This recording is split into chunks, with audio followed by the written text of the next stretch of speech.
ఈజిప్టులో యోసేపు. ఆదికాండం 41వ అధ్యాయము 14 నుండి 46 వచనాలు చూద్దాం. యోసేపు ఈజిప్టులో ఉన్నప్పుడు చాలా విషయాలు జరిగాయి. ప్రభువు యోసేపుతో ఉన్నందువల్ల అతడు విజయం పొందాడు. కానీ చేయని తప్పుకు కొంతకాలం జైల్లో ఉన్నాడు. చాలామందికి సహాయం చేశాడు. దేవుని ఆత్మ సహాయంతో యోసేపు కలల భావాన్ని వివరించాడు.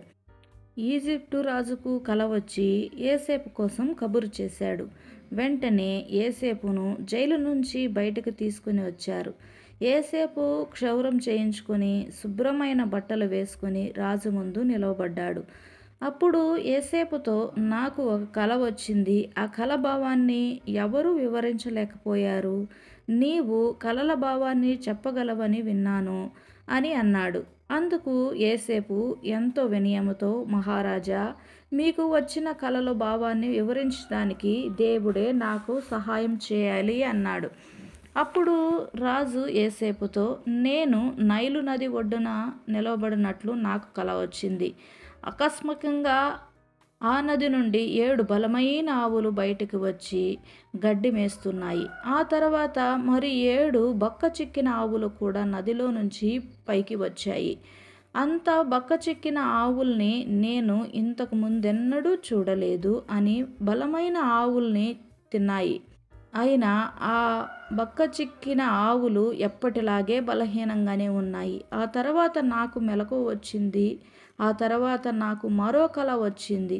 అందులో ఒకే కాడకు 7 పుష్టి కలిగిన వెన్నలు మొలిచాయి. అవి బాగా పండాయి.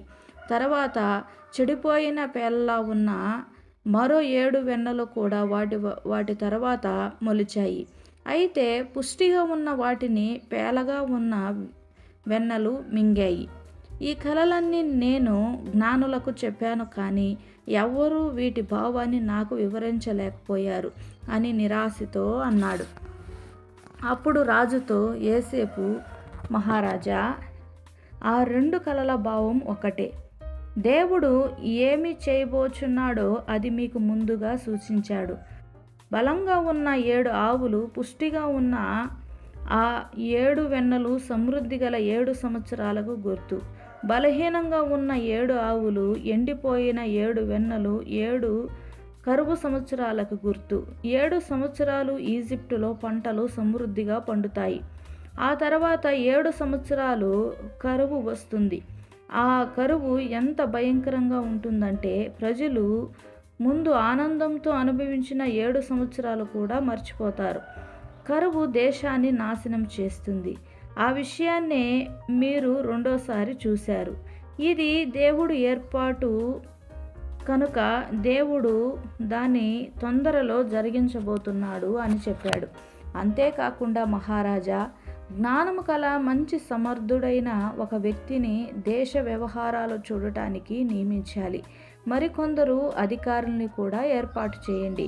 7 సంవత్సరాలలో సమృద్ధి పండిన పంటలలో నుంచి 5వ వంతు ధాన్యాన్ని ప్రజల దగ్గర నుంచి సేకరించాలి. అలా సేకరించిన ధాన్యాన్ని నగరంలో ఉన్న కొట్లలో భద్రం చేయాలి.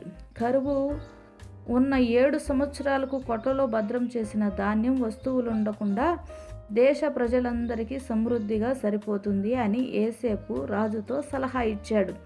ఈ సలహాను రాజు, ప్రభుత్వాధికారులు అంగీకరించారు. అక్కడున్న వారిలో యోసేపు మించిన తెలివైన వాడు మరొకడు దొరకడు అని దేవుని ఆత్మ ఉంది అన్నాడు.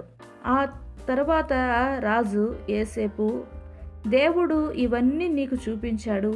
అదీ కాక నీవు అందరికంటే తెలివైన వాడువని నాకు తెలుస్తోంది. నిన్ను నా దేశానికి అధిపతిగా నియమిస్తున్నాను.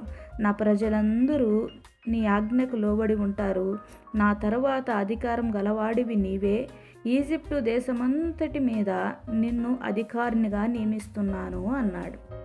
తర్వాత రాజముద్ర ఉన్న ఉంగరాన్ని యోసేపు వేలికి తొడిగాడు. విలువైన సన్నపు నార బట్టలు యోసేపుకు తొడిగించాడు. ఒక బంగారం గొలుసు కూడా అతని మెడలో వేశాడు. అంతేకాదు, రాజు తన దగ్గర ఉన్న 2 రథాల్ని కూడా యోసేపు కోసం కేటాయించాడు. సైనికులు యోసేపుకు ముందుగా వెళ్తూ దారివ్వండి, దారివ్వండి అంటూ ఊరేగింపుతో అతన్ని తీసుకుని వెళ్ళారు. ఆ రకంగా రాజు యోసేపును నియమించాడు. రాజు యోసేపుతో, నేను రాజును అయినప్పటికీ నీ అనుమతి లేకుండా ఈజిప్టులో ఎవ్వరూ ఏది చేయటానికి వీలు లేదని ఆజ్ఞాపిస్తున్నాను అంటూ అధికారికంగా చెప్పాడు. రాజు యోసేపుకు ఈజిప్టు వారి పేరు కూడా పెట్టాడు.